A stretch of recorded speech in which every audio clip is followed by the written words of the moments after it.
Today on In the Woodyard, we've got saws, we've got a log, Anne Marie is here, and we're gonna make cookies. What kind Chocolate of chip and oatmeal raisin. No, not the raisin ones. No? Okay. Let's get busy. Peanut butter. So Anne Marie is here again in today's video, and we are going to do some cutting because last time she was here, she had her boo-boo on her thumb, so she wasn't able to cut much. And she brought her saw again, and I want to try it out. And that's what we're gonna do, is we're gonna try her saw, my saw. I'm gonna try it, she's gonna try it. We're gonna cut back and forth and just talk about the differences, because the 462 and the 572 are very similar saws as far as power. And then she's never run the big boy here, the 592, so she's gonna give that a try. And so I grabbed the log. It is a piece of dry ash. It's been sitting over my pile now for a long time. So it's not gonna be an easy cutting piece of wood, because the bark's coming off, so it's really getting dry. And for those of you that have cut wood before, you know, dry ash cuts hard. So. But ash is cash. It will be cash. We're gonna turn it into cash right now. Here we go.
So what's your first impression? It was good. I've never, I mean, I've cut a little bit when you have to flip a log and you're just going to cut a little. I've never cut like this. Yeah, so what in between there, I did a cut there. What I told Anne-Marie to do, because I noticed when she cut with her saws, when she did her upcut, she was just using just her arms. Yeah. And what you got to do is you got to put the saw right in your hip here, and you basically just kind of thrust your hips into it and use it as a pivot point to lift up. That works so much better. Oh, yeah, you're not using your arms. Yeah. You know, I'm like, okay, I need more spinach. Yeah. Well, you're holding your saw up, and you're pulling. And you're trying to control the saw all at the same time, so. I made it harder than it needed to be. I can tell you have a new chain on this. Yes. It really cut nice. And mine's a really old piece of crap chain. But it still cut nice. It cut, for me, it was great. Yeah. This was not all of them. Yeah. Yeah. You notice the difference when you go to the big boy? Yes. It's got some power. Yeah. It's a few pounds heavier. It's got more power, and you got to hang on. Now, I noticed when you were cutting, what you were doing is you were kind of doing the seesaw back and forth, which is good to cut slow. But when you cut on a piece of dry ash like this, if you start cranking up and then down like that, you put too much pressure and it'll bind on you. And it was, which it'll bog down. Plus, that's an old chain, which is why. But yeah, a new chain makes a big difference. I was going to put a new one on, but. And this is a teachable moment because I have that question.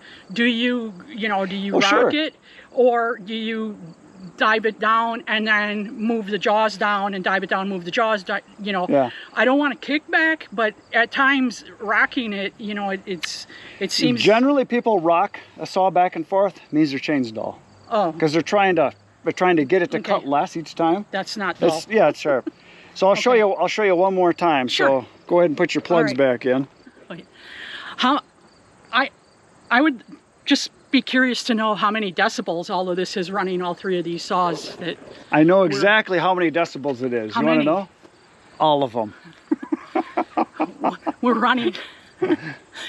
running with ear things, foam things, hearing protection. I put plugs and muffs in with that all my saws, but especially with that big one because it's so loud. And then I'm going to duct tape my helmet down. There you go. So I'm just going to give her a little demonstration and show how to use the hip and how not to rock the saw, how to let the saw do the work. Basically, I let the saw kind of just fall through the wood. And if it's going too fast, if you can't clear the material fast enough, that means obviously your rakers might be a little too aggressive, too deep, or too low, and your chain is really sharp. Okay. And the other thing, you get dry wood, that happens. The other thing is you might be pushing too hard. Okay. So sometimes you got to actually hold the saw back. You got to lift it up a little bit because it's too much. Just let the weight of it do its job. It's different on every species of wood, different with every saw. Only thing I can say is you don't know till you cut a lot. Yeah. And you can just feel like, oh, I gave it too much, or it'll take everything I can give it. So. Yeah, don't try to lift it while you're trying to get a straight cut while you're up in the air. Yeah, I'll show you how to do the hip thing again. I'll start with that. So here we go. Let's see your hip action.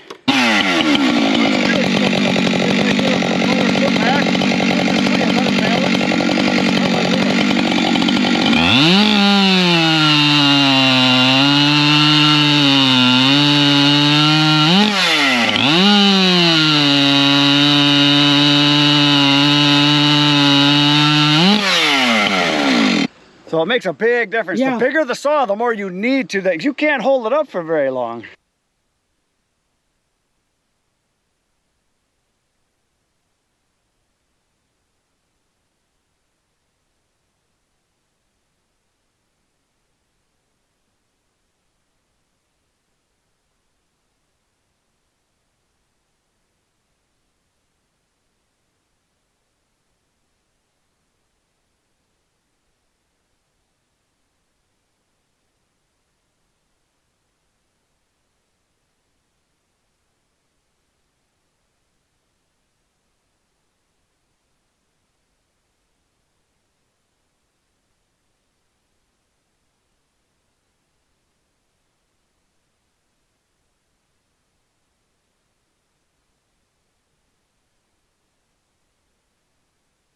So basically, what you're doing is you're using your body as a mechanical advantage by having a fulcrum or a pivot point for the saw on your hip. So you stick your hip into it and you pry into it. So it's a lot easier. You'll find she's going to give it a try now by cutting up. by putting it in her hip so you can see the difference. It'll save your arms a lot. This wasn't going to work for me with all day. Well, you got all that weight up there. You're fighting the saw. Yeah. You're fighting the weight of the saw. I think this is 37 pounds. I'm not sure. No. There's not that much? 16, 17. Okay. It feels like it, though. Well, it feels like it. Yeah. Exactly. Just like the decibels. It's all. It's the whole scale. Yeah, exactly. Yeah. And this isn't safe either. I mean, no. You want more points of contact. Yeah. Basically, I was telling Anne Marie, it's kind of like guys that are professional shooters. They want as many contacts with the ground as possible. Guys that are snipers, they want their left elbow, their right elbow. They want a pad in front. They want their hips on the ground. If they're laying down, if they're in a prone position, they want their toes, their legs spread out. Okay. Basically, they want to make a solid platform, and that's what you're doing by using your feet apart. Turn that one, so you turn the foot to the side, and then get the saw into your hip. And then when you're laying back on it, you can use your whole body, and it's way more stable. Just like large diameter, 2.5-inch hose. You're like this.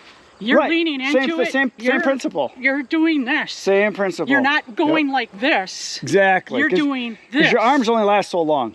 Yeah. I'm going to try this again. Okay.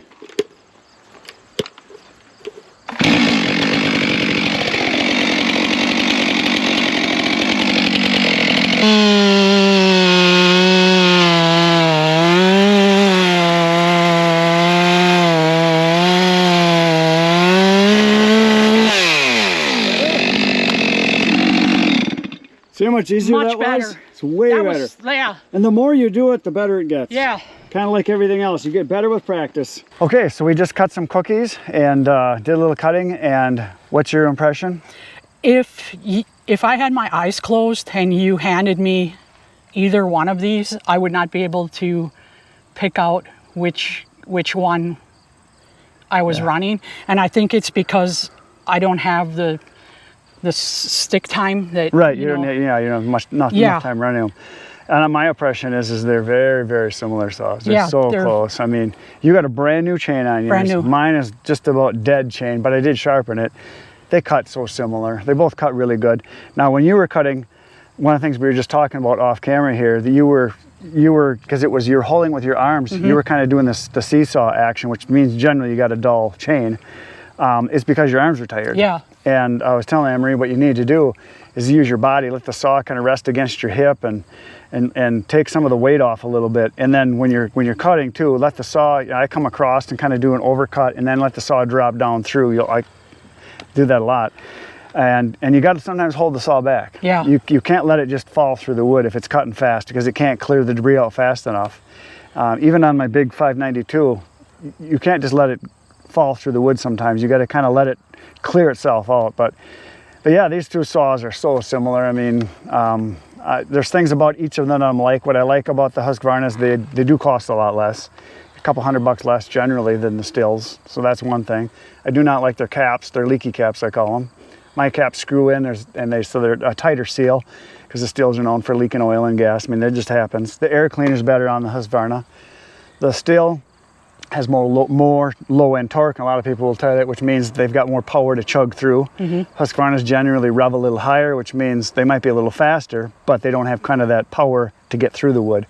So very similar, but I mean, it doesn't matter. It really doesn't matter. It's like arguing over Ford, Chevy. It doesn't matter. As long as it's running and is working, it's all that matters. They're good. As long as it starts. As long as it starts and runs and you can cut with it, and you got a sharp chain. So, but yeah, that was kind of fun. What else were your impressions? I've never done this, and once you gave me the masterclass lesson in how to, kinesiology and mechanical advantage and pivot points. Yeah, big. Yeah, and you can't use your arms all day long. You got to use. I was just telling Anne-Marie, I put the saw into my hip a lot. Sometimes when I'm cutting low, I'll rest my left elbow on my left knee. Sometimes I rest the inside of the saw on my right knee, and I use that as a pivot point. So I'm taking weight off my arms and my back as much as possible. And it's not because I'm thinking about it. It's just out of habit because my back starts hurt, so I rest somehow, and then you get in the habit of doing those things, so you know it saves yourself. And I've watched the videos and I watch him cut, and I couldn't figure out what he was doing. He must be holding bricks straight out at night to try to keep his arms from. But he's using his body to a mechanical advantage, and we used which one? The bigger one, the The 592? Yeah, and with the, when I tried it again, and with practice, it's going to go a lot smoother, but it definitely was much easier. And these are the little finer things that, you know, they don't have a, what is it, Chainsaw for Dummies book? No, you know? it's kind of, unfortunately, it's kind of like trailering a trailer behind a vehicle. It's kind of a learn as you go, which is sorry to say, it's not a good thing, because there's so much to know about it. All the little details, things you can screw up. And like we were talking before, she used to have what a Farm Boss. A Farm Boss. So that's a 50cc saw, I think. Yeah. And this is a 70. So when you went from that to this, it was like a whole nother world. And I was cutting those big maple rounds that were frozen when I was doing that. Yeah, that's a big difference. When you go up 20 cc's, people don't think it matters, but that's a lot. And then when you go from a 70cc saw like this to the 90cc, whether it's the 592 that I have and then still has their 661, which is the equivalent, those are some serious saws. And for 99% of people, they don't need it. They don't need it. The larger one, I thought ergonomically, it was great. It's a nice saw. I love it. It's my favorite new saw. So this is one of the things that, you know, we're blessed to have Chris have this channel, because you can learn things that you're not, you know, he's learned on his own from somewhere. Kenny taught me a lot. I've learned a lot on my own. You learned a lot on your own. Tony's taught me just a little. So, but yeah, the thing is that it's different, and there's going to be guys that are pros, that are professional loggers, professional lumberjacks, that make me look silly. But they're busy cutting wood all day, every day. They don't have YouTube channels for the most part. There's not many guys that make their living cutting that are going to take the time to teach you these things. And that's kind of why I started the channel, because I started to learn a little, like, hey, an average guy would maybe be interested in this. The average person cutting doesn't know this, doesn't know that.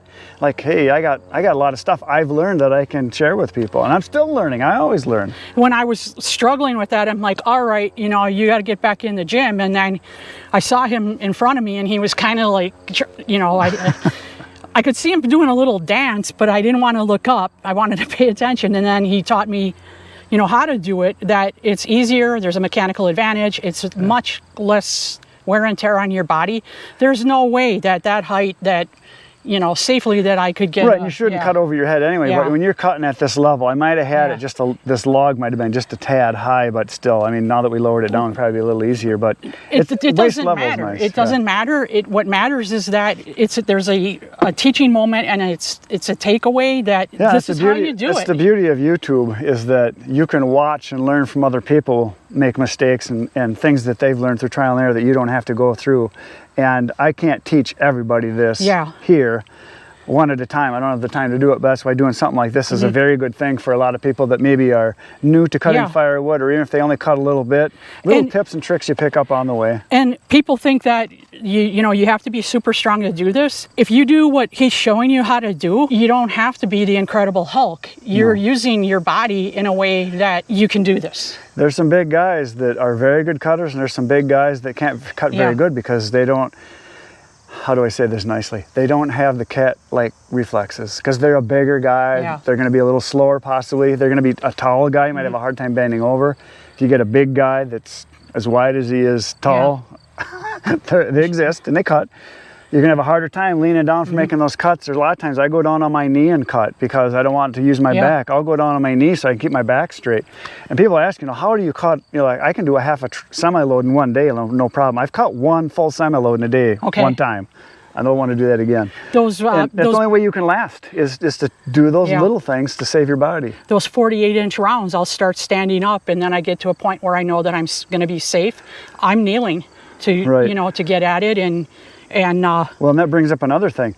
When you get to the point where your back is hurting, your arms are hurting, your biceps are hurting from holding the saw, and you're starting to get tired, and you're baking the sun, that usually means it's time to quit, because that's how you get hurt. Stop. And I do that now. I don't cut all day long. I'm good for about 4 or 5 hours of cutting. That's enough. I was cutting the other day, and I had 2 more smaller logs, and I just told myself, quit. And I did. And I walked away from it. I staged them for tomorrow, and nobody knows that I didn't cut them or I cut them. Yeah. You know, I did my personal best. It gives you a reason to get up the next day. Yeah. So there you go, folks. That's it. That's all we got for today. Tomorrow we're going to have another video. We don't know what we're going to do next. What are we going to do next? Some stacking. Oh, we're gonna do some stacking. Ooh, that sounds like exciting fun, huh? I think it is. So that's it for today, folks. We're going to try out our sleeves. Yeah, that's right. Poke the buttons. Tomorrow I'll be back, 5:30 a.m. with another video for you. I know you can't wait that long, so go to my channel. There's 800 other videos for you to watch right now. Good night, Irene.